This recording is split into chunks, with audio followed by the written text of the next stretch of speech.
A Day in My Life, here in the countryside of China, Ziyang, Sichuan. Hello sa inyo! Ito yung ganap namin ng Chinese New Year, besperas ng Chinese New Year. Medyo busy kami sa mga panahon na to pero eto, nagawa ko pa rin mag-video. Kasi syempre, gusto kong i-share sa inyo kung ano ba yung mga nagiging kaganapan or mga nangyayari pag Chinese New Year or Spring Festival dito sa China. Lalong-lalo na dito sa countryside. Aga nga kami nagising sa araw na to kasi hindi daw magandang tanghali magising pag Chinese New Year. Pero 8:30 na din kami nagising. Yes, late na yun sa atin pero dito ay maaga pa kasi late po yung sunrise dito. Pagkagising nga namin, ito agad yung inasikaso namin ang pagkakabit ng mga lanterns at pagdidikit ng mga bagong couplets. Syempre, bago namin idikit yung mga bagong couplets ay pinagtatanggal muna namin yung mga luma. Ito kasi sa kanila, yung mga couplets na yan ay hindi tinatanggal after Chinese New Year. After celebrations kasi nagtatagal po talaga ito ng buong taon. Katulad na lang nito mga dinidikit sa pintuan, sila yung tinatawag na the door gods. Pinaniwalaang sila yung magbibigay ng safety sa bahay na to para ma-prevent yung pagpasok ng evil spirits or mga ghosts at magiging prosperous yung buong taon. Kaya hindi talaga nila tinatanggal agad-agad yung mga ganitong couplets or dekorasyon. Basta yung mga dinidikit nila sa mga pintuan na yan is more on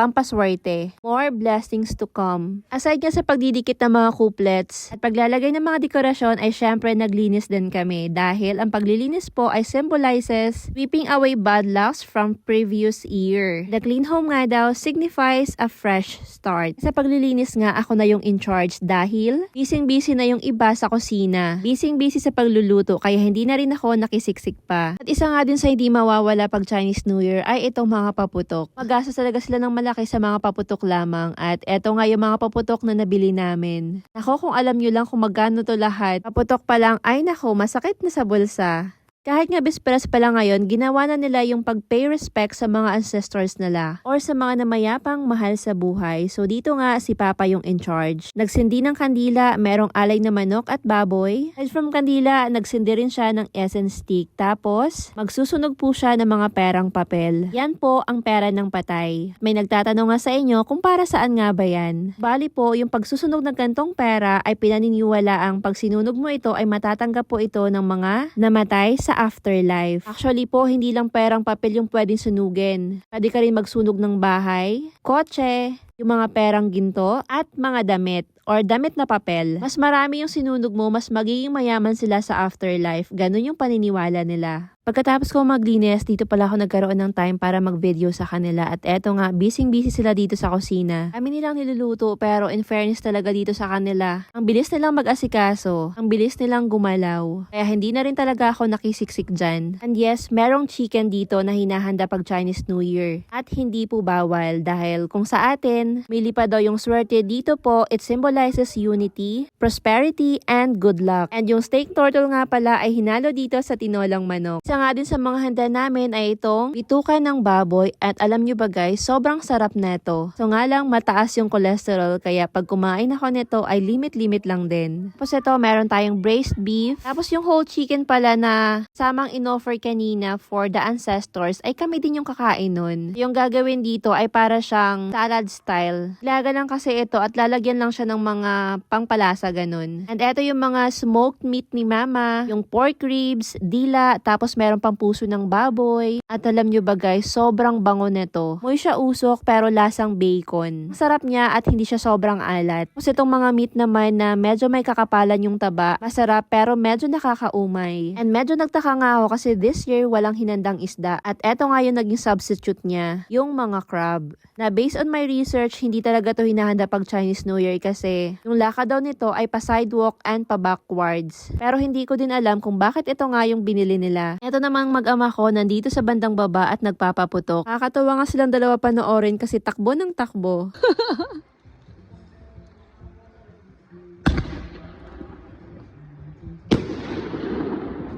Bumalik nga ako sa kusina at mukhang patapos na sila sa mga gawain nila at sa pagluluto. At eto na nga yung ginagawa ni mama. Yung mga nilagang tenga ng baboy, yung nilagang manok ay nilagyan lang ito ng parang sauce na binili lang nila sa labas. Kaya hindi ko alam kung paano gawin to kaya wag niyo na akong tanungin, okay? Dahil tapos na nga yung pagluluto ay ready to eat na kami. Pero bago yan ay nag-set up muna kami ng firecrackers. Sabi ko nga earlier, itong mga firecrackers, fireworks ay isa talaga sa mga hindi mawawala pag Spring festival dito sa China. Dahil ito po ay tumutulong para magtaboy ng mga bad spirits. Pag nagsiset up nga kami dyan, gigil na tong si Ash kasi si Ichen ay nangingialam. Napakailaman niya itong mga malalakas na paputok na dinidikit ng papa niya. Kulang na lang talaga mapalo itong batang to. Eto na nga, nakahain na yung mga pagkain natin ngayong Chinese New Year. Hindi ko na iisa-isahin sa inyo ha, tingnan nyo na lang. And hindi nga pala uso yung dessert dito ha, like buko salad at wala din pong tikoy. Bago nga kami mag-start kumain, eto, tinindihan na namin yung firecrackers.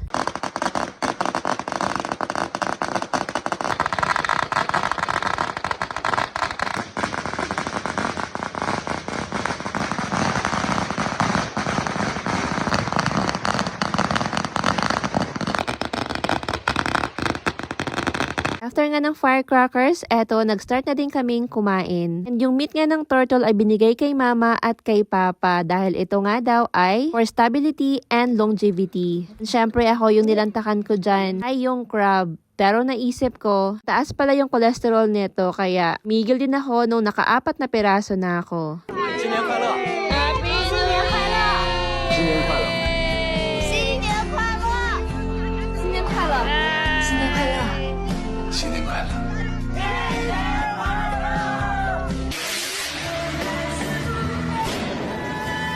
Bandang hapon naman, dumating yung sasakyan na inorderan namin ng fireworks. Ayan, sobrang dami na naman ng fireworks na binili ng asawa ko. And this worth nasa around 800 renminbi nga daw. Sabi nga niya dito sa naghatid, pag hindi daw maganda yung fireworks ay ibabalik niya yung iba. Gumawa nga din si RJ ng homemade milk tea at ito yung mga teacups na binili niya. Kung ano-ano na lang yung naisipang gawin. Pero in fairness, ang gaganda ng mga teacups na to. At yung mga nabili niyang panggawa ng milk tea ay parang ito yung mga ginagamit ng mga sikat na milk tea shop dito kasi kaamoy siya. At ito nga yung itsura niya. Pero kulang pa yan ng gatas pero naaamoy ko na talaga yung aroma ng milk tea na to. At habang nagmi-milk tea nga kami, itong ibang kasama namin dito sa bahay ay busy sa paglalaro ng mahjong. Ito talaga yung bonding nila, ang magmahjong whole day. Sila lang din yung magkalaban pero perahan po yan. Pagkadating naman ng bandang hapon around 6 PM, eto ay kumain na din kami ng dinner. At si mama nga ay namigay na rin ng hungbaw. Hindi pa nga ready yung hungbaw niya kasi saka pa lang niya ito nilalagay sa envelope. At eto nga, binibigyan niya yung mga bata. Mga laman nga ng hungbaw nila is nasa around 200 renminbi. In peso, nasa 1,600 nga ito.